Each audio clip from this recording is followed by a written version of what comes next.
Olá, eu sou o Carlos Borges, este é o Old Waycast e hoje nós vamos aqui neste vídeo ao nosso boletim do grupo de estudos conservadores.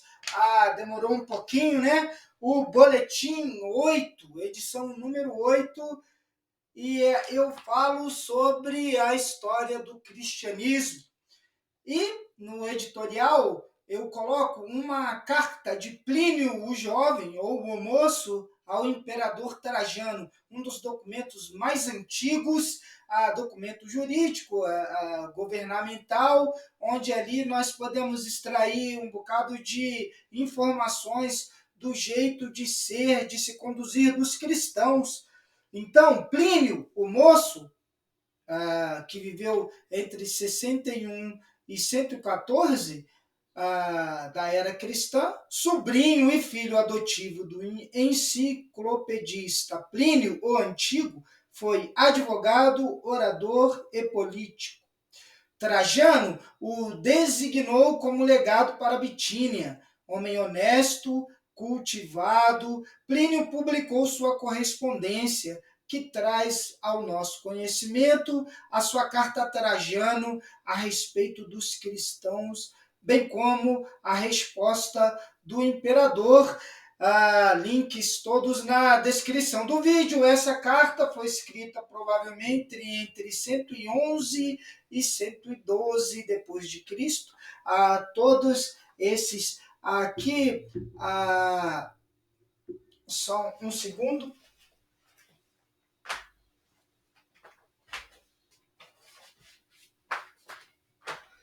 As fontes, sempre as fontes. Tirei a carta de Plínio aqui, desse livro que eu já coloquei num outro vídeo dos nossos estudos sobre história da Igreja Cristã, para ler a história da Igreja 1, das origens ao século XV, de Jean Combin, ou Jean Combi, ou Combi, francês, e o link na descrição, a carta de Plínio, tirei ali do livro dele.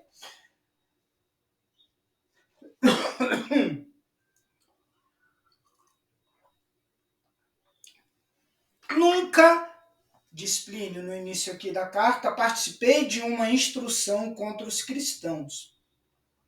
Desconheço, por conseguinte, que fatos são punidos habitualmente, em que se baseia a investigação e até onde é necessário ir.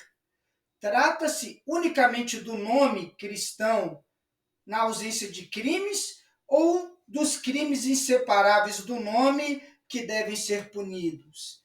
Ele está pedindo informações ao imperador. Tertuliano depois vai falar dessa carta aí um século depois, porque dúbia a resposta de Trajano. Voltemos aqui à carta. Provisoriamente, eis a linha de conduta que adotei em relação àqueles que me foram denunciados como cristãos. Eu próprio perguntei-lhes se eram cristãos. Aqueles que reconheciam sê-lo, repeti essa pergunta uma segunda e uma terceira vez, ameaçando-os com suplício. Aqueles que persistiam, mandei-os executar.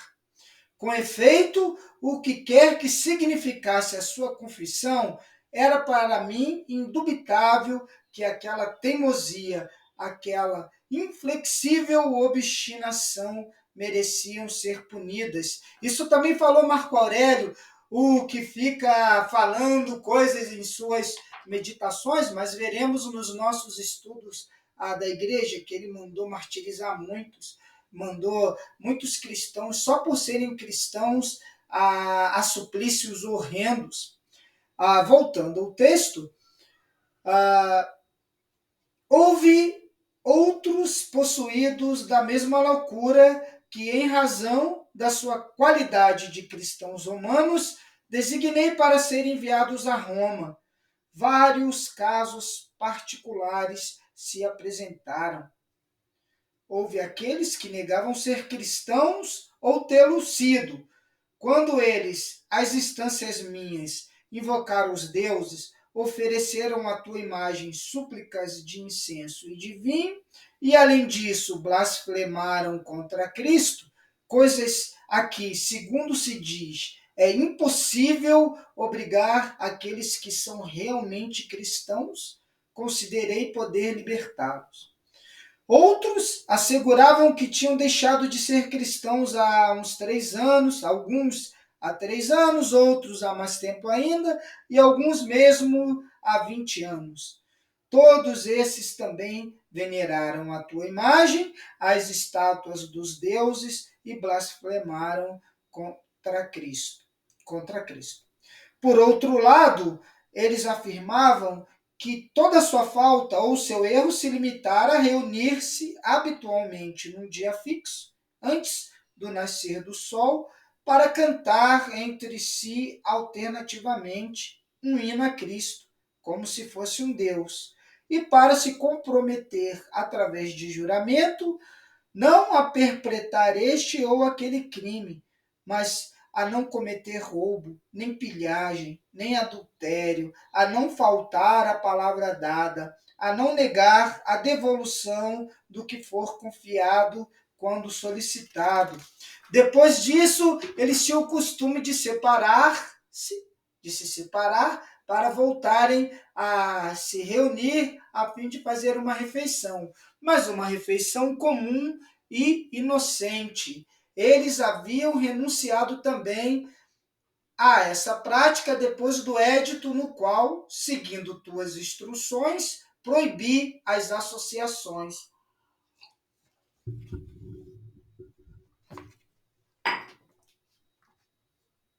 Considerei ainda mais necessário proceder à busca da verdade, através até mesmo de tortura, no que se referia a 2 escravas que eles denominavam diaconisas. Mas nada mais encontrei que uma superstição irracional e desmensurada. Dessa maneira, suspendi a instrução para recorrer a teu conselho. A questão me pareceu merecê-lo, sobretudo em função do número daqueles que estão comprometidos. Trata-se de uma grande quantidade de pessoas de todas as idades, de todas as condições, dos 2 sexos, que são pronunciadas pela justiça ou que o serão.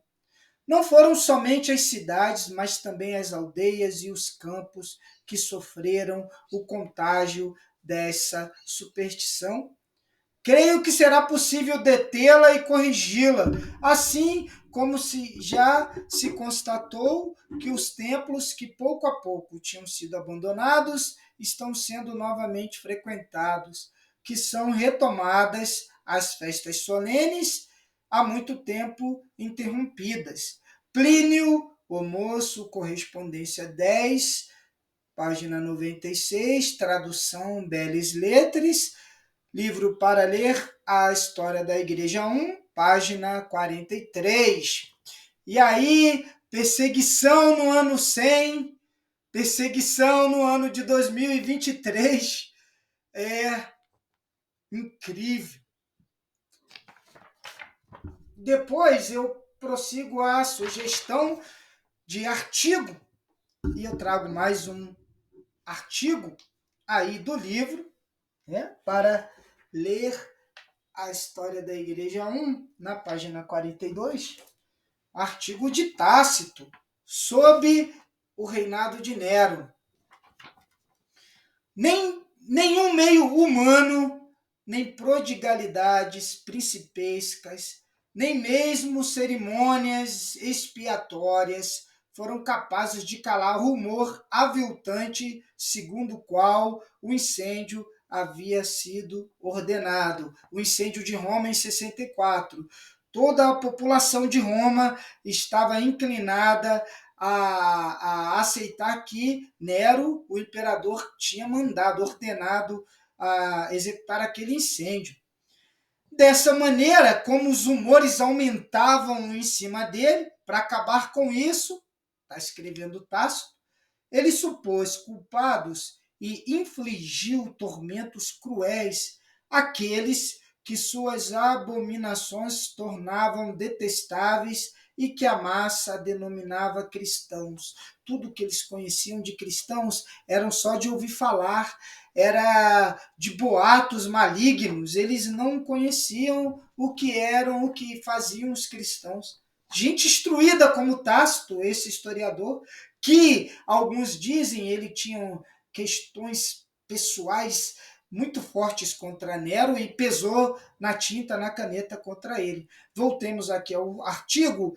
Esse nome lhes advém de Cristo, que sob o principado de Tibério, o procurador Pôncio Pilatos condenara ao suplício.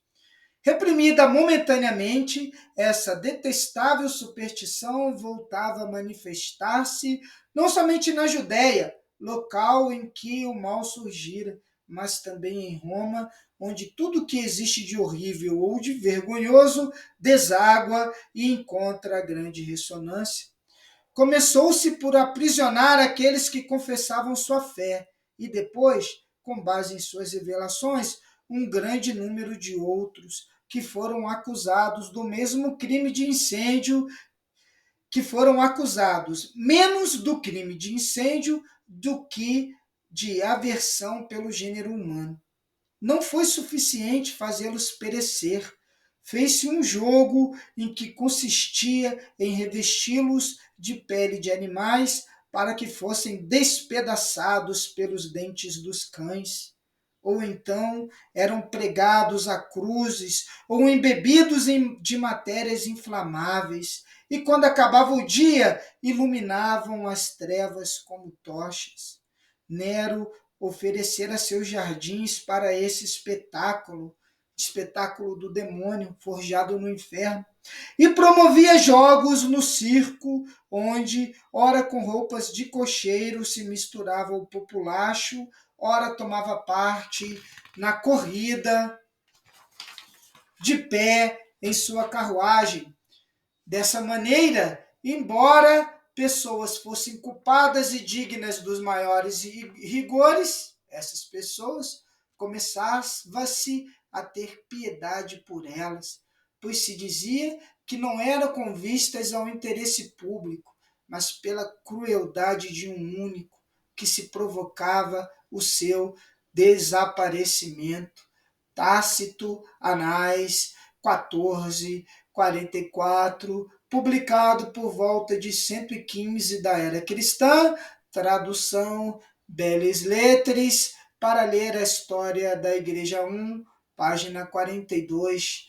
Depois vou trazer os nossos vídeos sobre os mártires da era de Nero, Marco Aurélio e tantos outros irmãos que sofreram terríveis tormentos e suplícios para defenderem com ousadia e coragem a sua fé. Depois passo a recomendação de canal. Recomendo o canal do professor Roque, René Ozzy Cuquier, se eu não me engano o nome dele, Geopolítica e Filosofia, um professor fenomenal, vídeos, um aprendizado enorme a cada vídeo do professor Roque. Livro, recomendação de livro do professor e também brilhante professor Flávio Gordon, o segundo livro dele, Ideologias de Massa e Suas Metamorfoses, livro imprescindível para entender os tempos atuais. Depois vem o meu tweetando e eu faço esse seguinte tweet: Marco Aurélio, Meditações de Marco Aurélio, estoicos, estoicismo. Meditações de um déspota covarde. Marco Aurélio é daqueles: façam o que eu faço, façam o que eu falo, não o que eu faço. Foi um perseguidor implacável dos cristãos. Tem sangue de justos cristãos em suas mãos, martirizou a muitos. E aí, finalizando aqui o nosso boletim, Falo de porque o grupo de estudos conservadores, a proposta é aprofundarmos nos estudos sobre cultura de uma forma geral, cultura, economia, política e religião, isso de uma perspectiva conservadora. O conservador acredita que há uma ordem moral duradoura e transcendente, que no caso do conservadorismo ocidental é baseada na doutrina cristã e tem na religião cristã a sua base. Coloco minhas redes sociais e peço a ajuda aqui no final. Coloco o meu Pix, o Bitcoin, o programa de assinatura da minha área de membros para quem quiser assinar. E aí termino Old Waycast na velha estrada, na moda antiga, a moda antiga. Obrigado por assistirem mais este vídeo. Se gostarem, curtam, comente, compartilhe. E é isso aí, por esse vídeo é isso. Muito obrigado e Deus os abençoe ricamente.